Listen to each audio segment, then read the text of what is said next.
আজকে আমি তোমাদের ত্রিভুজ অঙ্কন পর্যন্ত শেষ হয়ে গেছে। আজকে কিভাবে চতুর্ভুজ অঙ্কন করা যায় বা করতে হয় সেটা আলোচনা করব।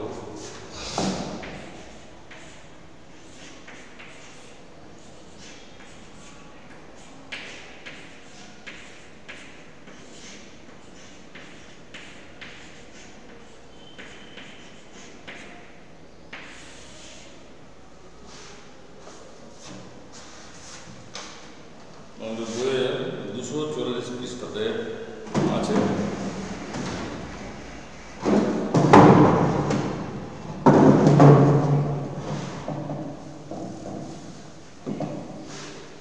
বলছে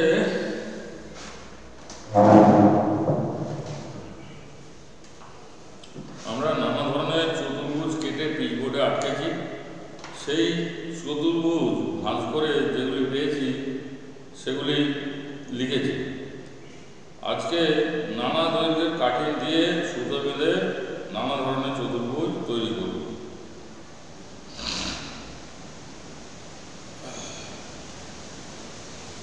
কৌশিক দুটি 4 সেমি দৈর্ঘ্যের কাঠি বসিয়ে আয়তক্ষেত্র তৈরি করল। রমা কৌশিকের মতো 4 সেমি ও 6 সেমি দৈর্ঘ্যের কাঠি দিয়ে আয়তক্ষেত্র তৈরি করার চেষ্টা করল, কিন্তু ঠিক মতো বাঁধতে পারল না, তাই একটু মেঘে গেল, একরকম সামান্তরিক পেল। আমিও একই মাপের কাঠি দিয়ে করলাম, কিন্তু অন্যরকম সামান্তরিক পেলাম। দেখছি একই মাপের কাঠি দিয়ে নানা ধরনের চতুর্ভুজ তৈরি করা যায়। ত্রিভুজের 3টি বাহু দৈর্ঘ্য জানা থাকলে নির্দিষ্ট ত্রিভুজ পাবো, কিন্তু চতুর্ভুজের 4টি বাহুর মাপ জানা থাকলেও কোনো নির্দিষ্ট চতুর্ভুজ পাবো না। তাহলে নির্দিষ্ট চতুর্ভুজ পেতে হলে কি কি শর্তের প্রয়োজন? ত্রিভুজের ক্ষেত্রে যেমন দেখেছিলাম 3টে বাহু দৈর্ঘ্য দেওয়া থাকলে যেমন আমরা ত্রিভুজ অঙ্কন করতে পারি, চতুর্ভুজের ক্ষেত্রে কিন্তু 4টে বাহু দেওয়া থাকলেই বা 4টে বাহু জানা থাকলেই চতুর্ভুজ আঁকা যাবে না। তার প্রমাণ এই উদাহরণটা। কারণ এই চতুর্ভুজগুলো সব 3টে চতুর্ভুজেরই বিপরীত বাহুগুলো সমান এবং সমান্তরাল। কিন্তু একটা বিষয় লক্ষণীয়, এই যে 3টে যে চতুর্ভুজ দেখানো হয়েছে সেই 3টে চতুর্ভুজের মধ্যে কিছু পার্থক্য বা প্রভেদ লক্ষ্য করা যাচ্ছে। প্রথম ক্ষেত্রটা আয়তাকার, দ্বিতীয়টা সামান্তরিক, আবার তৃতীয়টাও এটাও সামান্তরিক, কিন্তু এই দুটো সামান্তরিকের মধ্যে একটু প্রভেদ বা পার্থক্য দেখা যাচ্ছে।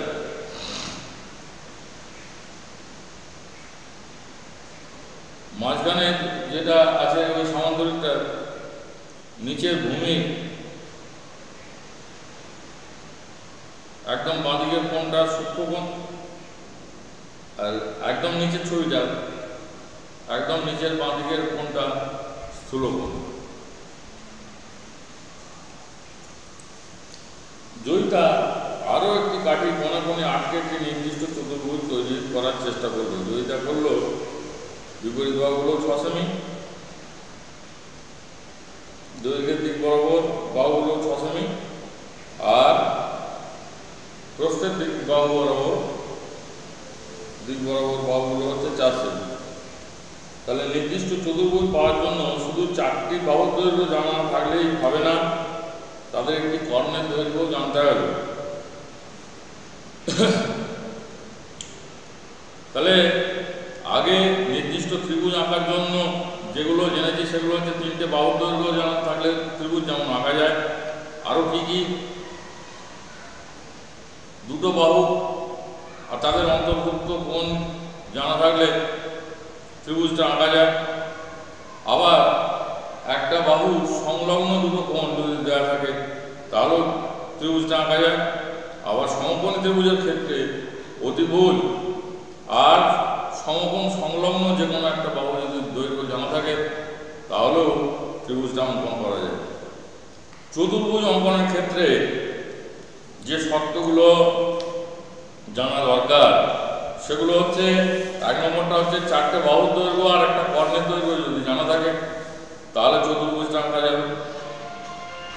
আবার 4টে বাহুর দৈর্ঘ্য একটা কোণের মাপ যদি জানা থাকে তাহলে চতুর্ভুজটা আঁকা যাবে।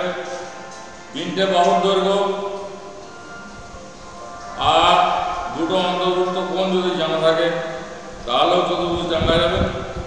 আর দুটো সন্নিহিত বাহু আর 3টে কোণের মাপ যদি জানা থাকে তাহলেও চতুর্ভুজটা আঁকা যাবে।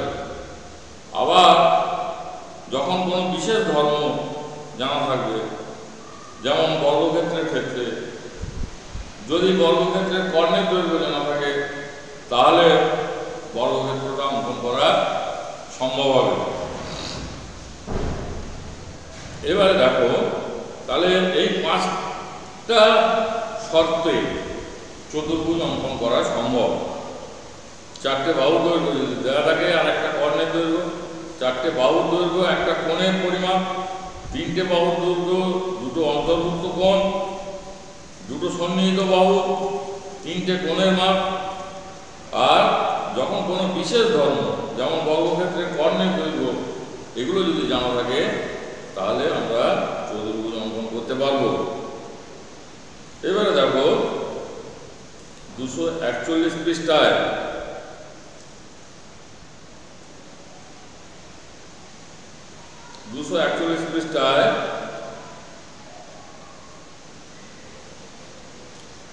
কৌশিক লিখল AB সমান 4 সেমি, BC সমান 3 সেমি, CD সমান 5.5 সেমি, DA সমান 5 সেমি আর BD সমান 6.5 সেমি হলে ABCD চতুর্ভুজ আঁকার চেষ্টা করি।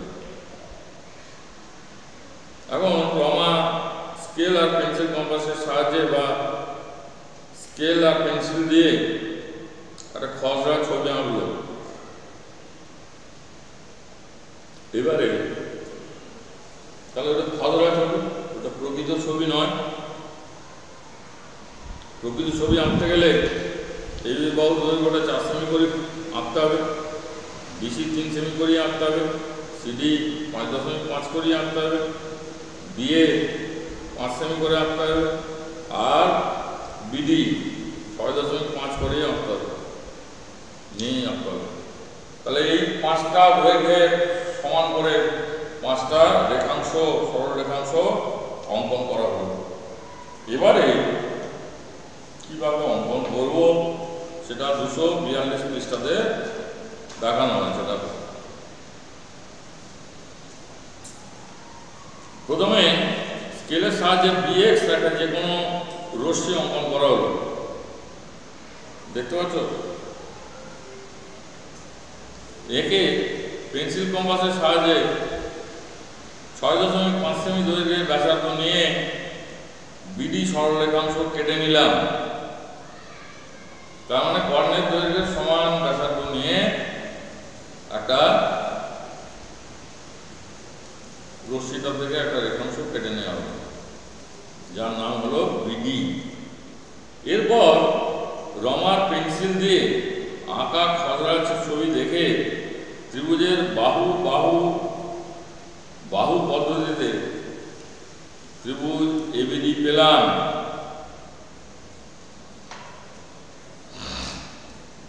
তাহলে কি হবে? বি বিন্দুটাকে কেন্দ্র করে 4 সেমি বাহু অর্থাৎ AB বাহু সমান ব্যাসার্ধ নিয়ে BX রশ্মির উপরের দিকে বা BD রেখাংশের উপরের দিকে একটা বৃত্তচাপ আঁকা হলো। আবার D বিন্দুকে কেন্দ্র করে 5 সেমি দৈর্ঘ্যের সমান ব্যাসার্ধ নিয়ে BD রেখাংশের উপরের দিকে আরেকটা বৃত্তচাপ আঁকা হলো। বৃত্তচাপ দুটো পরস্পরকে A বিন্দুতে ছেদ করলো। এখন AB আর AD যোগ করে দেওয়া হলো।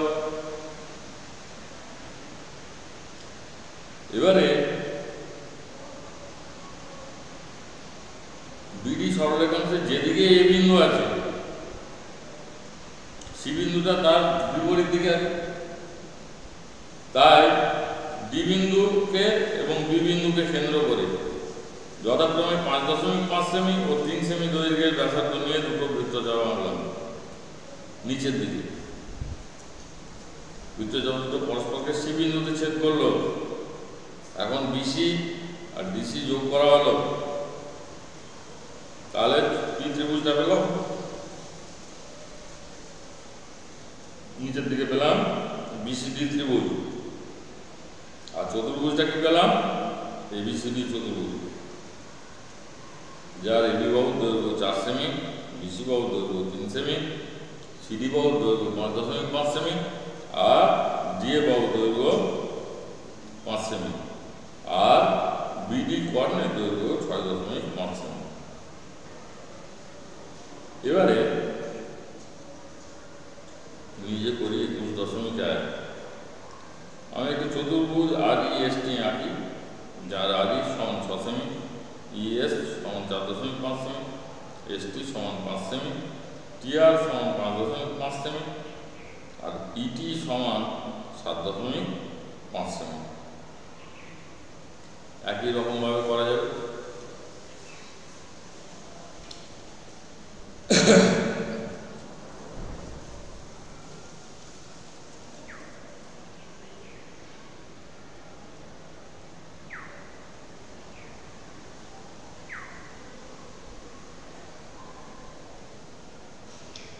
তাহলে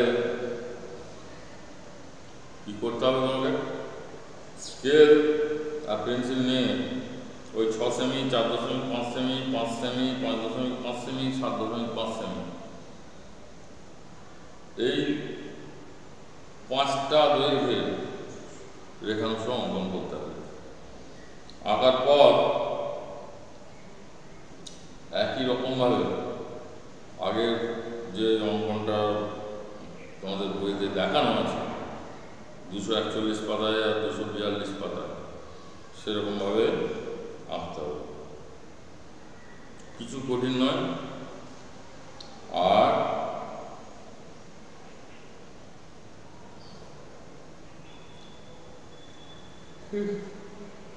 দু একটা সামান্তরিক আঁকতে বলেছে, যার সন্নিহিত বাহু দুটো দৈর্ঘ্য 5 সেমি, 8 সেমি আর কর্ণের দৈর্ঘ্য 10 সেমি। তাহলে একই রকমভাবে আঁকতে হবে। কর্ণের দৈর্ঘ্যের সমান ব্যাসার্ধ নিয়ে কেটে নিতে হবে। আর সামান্তরিকের কি? বিপরীত বাহুগুলো পরস্পর সমান, অর্থাৎ 5 সেমির বিপরীত বাহুটাও 5 সেমি হবে, 8 সেমির বিপরীত বাহুটাও 8 সেমি হবে। আর চারের জায়গাটা কি? একটা রম্বস আঁকতে বলেছে, যে রম্বসের প্রতিটা বাহুর দৈর্ঘ্য হচ্ছে 3 সেমি আর কর্ণের দৈর্ঘ্য 10 সেমি।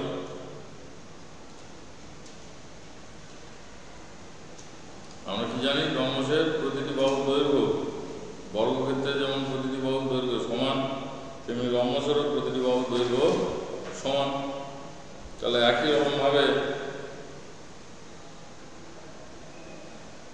এবারে আরেকটা বিষয় কি? আমরা জানি রম্বসের কর্ণদ্বয় পরস্পরকে সমকোণে সমদ্বিখণ্ডিত করে। তো আমি এটা অন্তত দেখিয়ে দিই, নিজে করি 21.1-এর 4-এর অঙ্কটা, এই 4-এর যেটা দেওয়া আছে অঙ্কনটা, ওটা আমি দেখিয়ে দিই।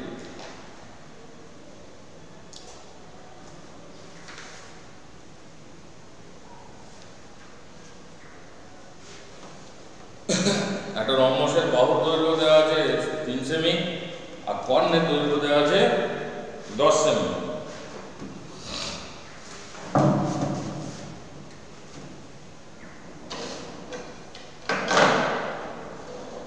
আমি বোর্ডেতে যখন আসছি 3 সেমি হলে দৈর্ঘ্যটা খুবই অল্প, এইটুকু। বোর্ডেতে অত ছোট ছবি আঁকা খুবই মুশকিল, তাই 3 সেমিটা আমি 3 ইঞ্চি নিচ্ছি, বা 3-এর ডবল 6 ইঞ্চি নিয়ে নিতে পারি, তাহলে একটু বড়, আরো বড় হবে। আর 10টা যদি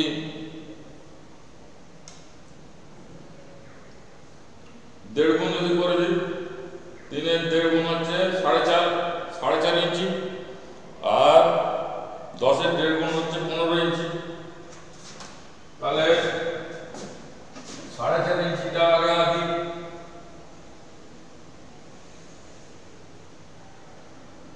এইটি হলো 4.5 ইঞ্চি,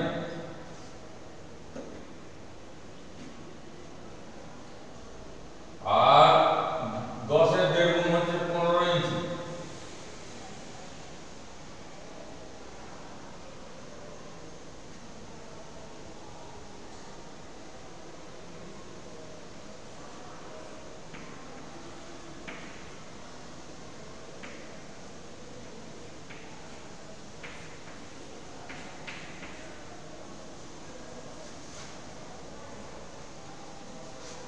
তাহলে আমি যখন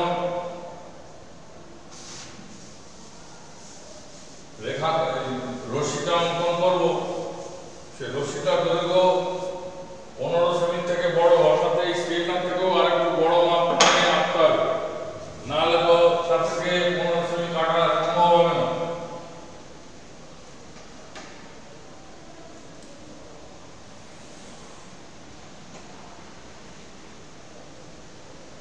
আমি একটা বাড়িয়ে দিলাম, আরো এটা নাম দিলাম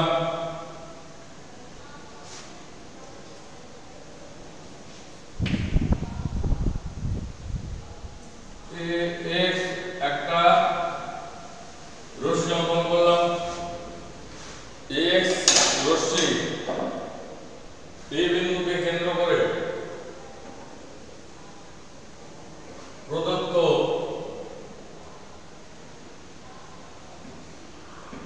কর্ণের সমান ব্যাসার্ধ নিয়ে ax থেকে ac অংশ কেটে নিলাম।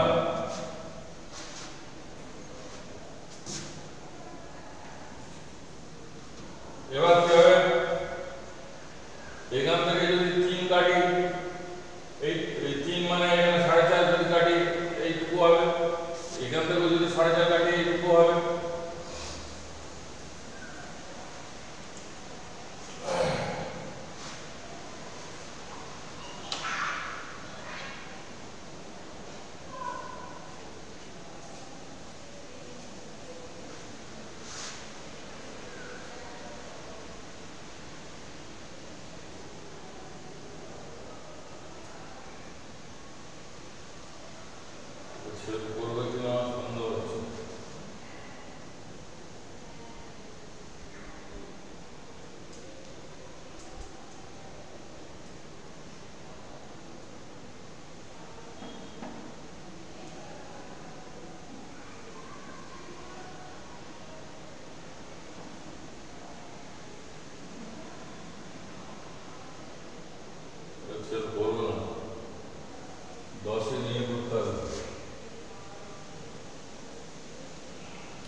বাহুটাকে কর্ণের দৈর্ঘ্যটাকে আরেকটু কমিয়ে দিতে হবে।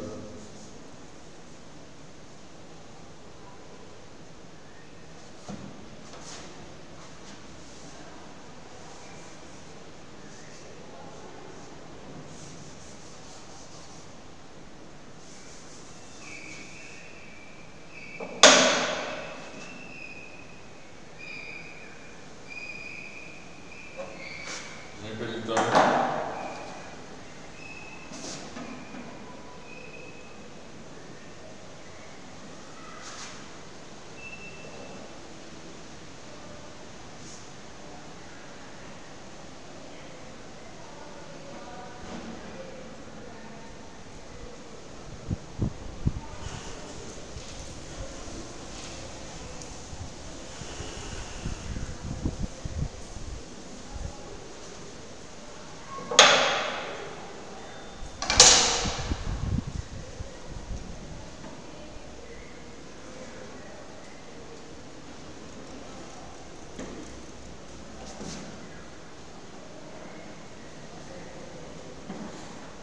এই 10 হলো।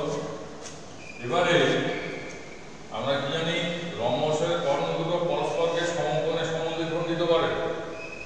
তাহলে এই এসি সরলরেখাংশর লম্ব সমদ্বিখণ্ডক একটা অঙ্কন করবো আমি।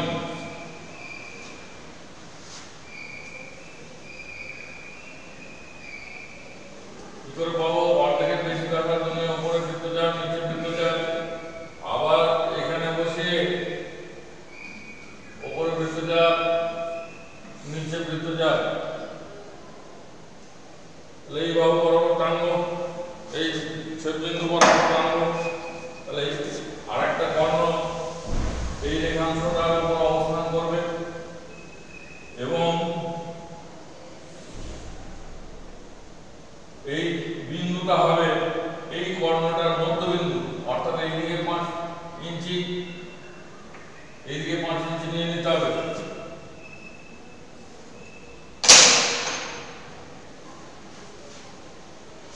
কি করে করব? এইটা সমদ্বিখণ্ডক আঁকি,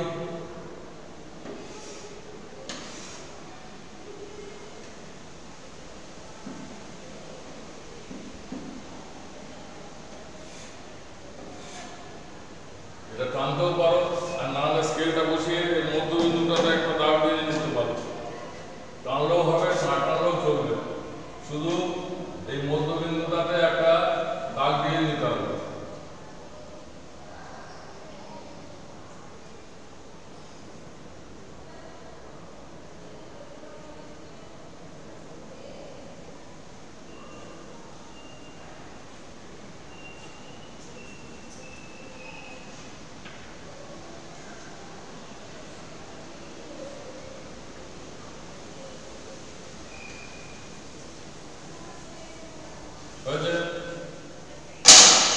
এবারে এই মাপটা নিয়ে দুটো মাপই একই হবে। এই মাপটা নিয়ে উপরের দিকে একটা বৃত্তচাপ, নিচের দিকে আরেকটা বৃত্তচাপ, এইটা বাড়াতে হবে।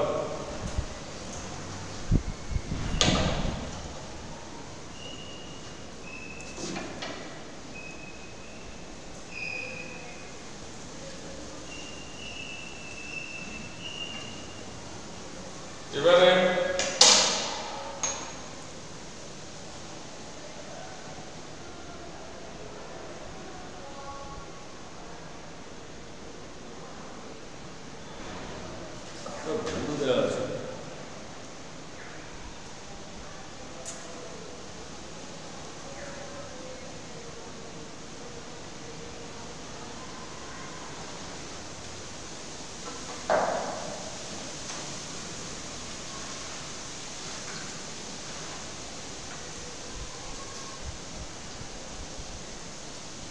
কারণ এখান থেকে এইটা মাপ নিয়ে এখান থেকে কাটতে গেলে আসবে না, এখান থেকে কাটতে গেলেও আসবে না, তার মানে এটা পরিমাপের গোলমাল দেওয়া আছে, মাপগুলো উল্টো পাল্টা দেওয়া আছে।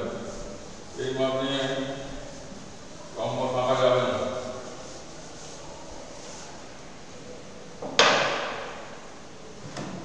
বাহুটার দৈর্ঘ্য বাড়াতে হবে, রম্বসের বাহুর দৈর্ঘ্য আরো বর্ধিত করতে হবে, তবে অঙ্কন করা যাবে।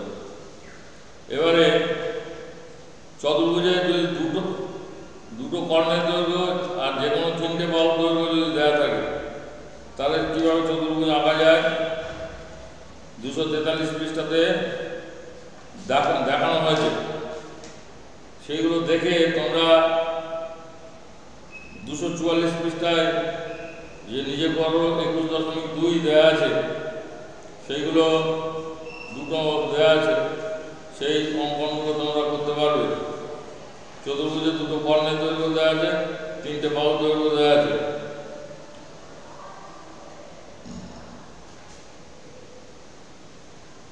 চতুর্ভুজ অঙ্কন করতে বলা হয়েছে, আর জিডির দৈর্ঘ্য স্কেল দিয়ে মাপতে বলা হয়েছে। আর একটা রম্বস যার কর্ণ দুটো হচ্ছে দৈর্ঘ্য দেওয়া আছে, কর্ণ দুটোর দৈর্ঘ্য যদি দেওয়া থাকে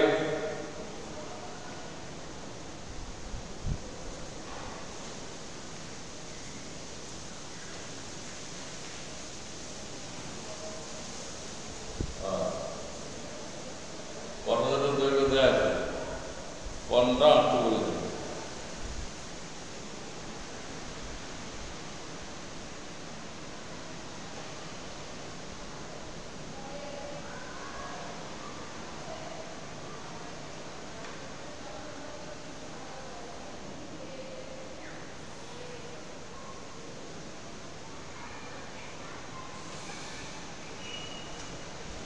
আচ্ছা, যেটা আমি এদিকে দেখাচ্ছিলাম সেটা ভুল হয়তো নাও হতে পারে, কিন্তু আমার যেটা মনে হচ্ছে ওটা ছেদ করবে না। পরিমাপের গোলমাল আছে। এই যে আনলাম, এখান থেকে আমি কর্ণের সমান করে কাটলাম, এখান থেকে 10 কেটে নিলাম, আর আরেকটা সমদ্বিখণ্ড আনলাম, তার দৈর্ঘ্য আমি জানি না। কিন্তু কথা হচ্ছে যে এবারে এখানে যদি এটা বড় হয় তাহলে তখন এটা থেকে আমি কেটে নিতে পারবো, কিন্তু এটা যদি 3 হয়ে যায় এখান থেকে কাটলে তো পাওয়া যাবে না। এখান থেকে কাটলেও 3 কাটলে পাওয়া যাবে না, এখানে ছেদ করে যাবে। এখানে এটা 3 হলে এখানে ছেদ করে যাবে, এটাও এখানে ছেদ করে যাবে, এটাও এখানে ছেদ করে যাবে। অতএব পরস্পরকে ছেদ করবে না। কিন্তু 3 সেমি জায়গায় যদি ওটা বড় মাপের হয় তখন দেখা যাবে এই বাহুটার উপর কোনো একটা বিন্দুতে এরা ছেদ করছে, এখানেও ছেদ করছে, তাহলে তখন রম্বসটা অঙ্কন করা সম্ভব হবে। ওটা মাপের গোলমাল দেওয়া আছে। তাহলে তোমরা 21.2 যেটা আছে, যে দুটো দেওয়া আছে সমস্যা, সেগুলো তোমরা অঙ্কন করতে পারবে। আর যেটা আমি আঁকছিলাম গোলমাল মনে হচ্ছিল, সেটা গোলমাল মানে এইটা 10 সেমি হবে না, এইটা 10 হলে এইটাও 10 হবে না। কারণ চতুর্ভুজের আয়তক্ষেত্রের ক্ষেত্রে, বর্গক্ষেত্রের ক্ষেত্রে তাদের কর্ণগুলোর দৈর্ঘ্য সমান, কিন্তু রম্বসের কর্ণ দৈর্ঘ্য দুটো অসমান। কিন্তু অসমান হলেও এরা পরস্পরকে সমকোণে সমদ্বিখণ্ডিত করে। আর সমকোণে সমদ্বিখণ্ডিত করলে এর সমদ্বিখণ্ড লম্ব সমদ্বিখণ্ড আঁকলাম, তাহলে আরেকটা এই কর্ণের ওপর এদিকে একটা বিন্দু হবে, এদিকে একটা বিন্দু হবে, যে দুটো হবে চতুর্ভুজটার আর দুটো প্রান্ত বিন্দু বা কোণের বিন্দু, এই দুটো কোণের বিন্দু, আর এইখানে একটা কোণের বিন্দু হবে, এদিকে একটা কোণের বিন্দু হবে। সেটা কি করে পাবো? এইখান থেকে ওই বাহু সমান ব্যাসার্ধ নিয়ে কাটতে হবে, এখান থেকেও কাটতে হবে, এখান থেকেও উপরে কাটতে হবে, এখান থেকেও এদিকে কাটতে হবে। তাহলে তোমরা নিজে করে 21.1 আর 21.2 আর বইয়ের যে অঙ্কনগুলো দেওয়া আছে সেগুলো নিজেরা বাড়িতে ভালো করে প্র্যাকটিস করবে, আঁকবে। এবারে 244 পৃষ্ঠাতে যেগুলো আছে এগুলো এর পরের দিনে আলোচনা করা হবে। একদিনে সবগুলো দিতে গেলে তোমাদের পক্ষে একটু চাপ হয়ে যাবে। আর চতুর্ভুজ অঙ্কনটা করা শেষ হয়ে গেলেই তোমাদের ফার্স্ট টার্মের যেটুকু সিলেবাস প্রায় শেষ। শুধুমাত্র বিভিন্ন ঘনবস্তুর কাগজ দিয়ে মডেল তৈরি, কাগজ কেটে কীভাবে করা যায় সেটা তোমাদের আমাদের স্কুলে উত্তমবাবু শেখাতে আসেন, অঙ্কনের ক্লাস নিতে আসেন। উনি তোমাদের এই বিষয়টা ভালোভাবে দেখাবেন, তোমরা সেটা ফলো করার চেষ্টা করবে ওনার ক্লাসটা। তাহলে তোমরা কীভাবে মডেল তৈরি করতে হয় কাগজ দিয়ে সেটা তৈরি করতে পারবে। আজকে এইটুকু থাক, সবাই ভালো থাকো, সুস্থ থাকো। আবার এর পরের দিনে তোমাদের সাথে দেখা হবে। আজ এই পর্যন্তই। প্র্যাকটিসটা কিন্তু তোমরা করবে, না আঁকলে কিন্তু পরীক্ষার সময় আঁকতে পারবে না। সবাই ভালো থাকো, তোমাদের সবার সুস্থতা কামনা করে আজকের ক্লাস শেষ করলাম।